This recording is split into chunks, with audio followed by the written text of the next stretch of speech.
All right, thank you so much for having me here. Can you switch on the lights so that I can see the audience? There's too much glare on me. All right, so we'll be talking about innovation, and we are talking about how to build a culture of innovation in an organization. I'll be basing my insights and my thinking on our book, and we also have the author of the book who will follow me, Anisha Motwani. She's sitting in the audience.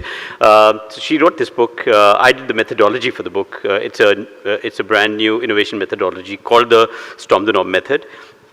So I'll quickly take you through the Storm the Norm method.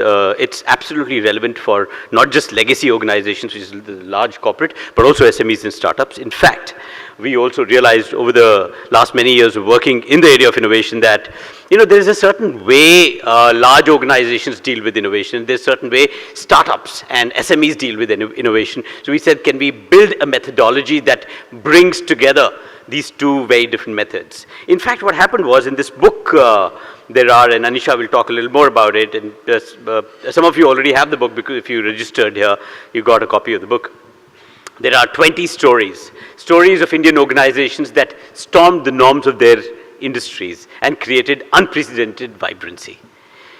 So when together, Anisha and I sat down, we said, is there a pattern in there? We actually took a perspective building step back and said, these organizations in their own industries went about storming the norms of their industry. But is there something that they were doing in a similar fashion? Was there a pattern in this? And we discovered an interesting pattern. And from that emerged the methodology called the Storm the Norm method. And let me take you through the methodology quickly. One big insight that we got when we looked at the innovation stories of these organizations was that market storms aren't purely accidental. There's a method to the magic of storming the norms. It all begins with the stale, stagnant market. You've all been business people. You know that there are markets that turn stale and stagnant. The problem is that the incumbents don't realize that the markets they are in have turned stale and stagnant. And usually when the markets turn stale and stagnant, that's when a stormer arrives. And a lot of times these stormers come from outside. What tells you that the markets are stale and stagnant? There are indicators, and you'll read details in the book. You find commoditized offerings. There is a sea of sameness. All offerings look the same. You can't tell one from the other. No uniqueness. There are mindless operations. There are standard operating procedures. Everyone operating in the same way. There are wafer-thin margins. And biggest of them all, if you ask these players and say, why isn't anything new happening? People will tell you, no, we've tried a whole lot, but nothing else happens. People seem to have resigned to their fates. The players, the incumbents. They'll tell you, no, this is how it is. The consumer is very price sensitive. You can't do too much. We've tried this, we've tried that, but nothing works. When you hear discourse like that in an industry, you know it's turned stale and stagnant. And you know that it's ready for a stormer to arrive. And what happens when the stormer arrives? That's the next stage in the Storm the Norm method. A stormer spots the suboptimal. A suboptimal that the incumbent can't see, can't sense. What does a stormer do? He can see what the incumbents can't see. A stormer is able to spot what's wrong in the industry. It's very interesting that how people, incumbents or players, have been asking the same questions for years. They've been looking for new answers. Stormers usually discover new questions. You get answers to questions you ask. What about answers to questions that you don't ask? What about answers to questions that no one's asking? When you ask a new question, you get a new answer. So that's what a stormer does. Stormers question the things that have been taken for granted for years. They question the mental models. It's a very interesting story that we normally tell. It's a children's story that starkly brings alive this whole thing about this blindness that incumbents have. You know, there's an ecosystem, there's a pond, and there is all the things. The ecosystem of a pond has the flora and fauna of a pond. You know, there's fish and there are frogs and there are plants and everything.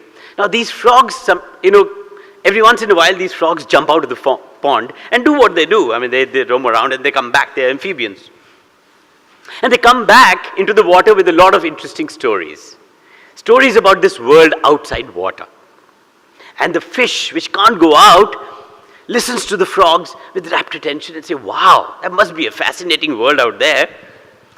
And this goes on for a long time, and the frogs come back and say, you know, when we go out of water, we see this, we see trees, we see animals, we see air, we see, etc., etc., etc. And this goes on until one day a small fish asks a question. A baby fish asked this frog a question. Said, frog, this must be a great, fascinating world. We would love to go there someday. But when you say when you go out of water, you see this and you see that, what's water?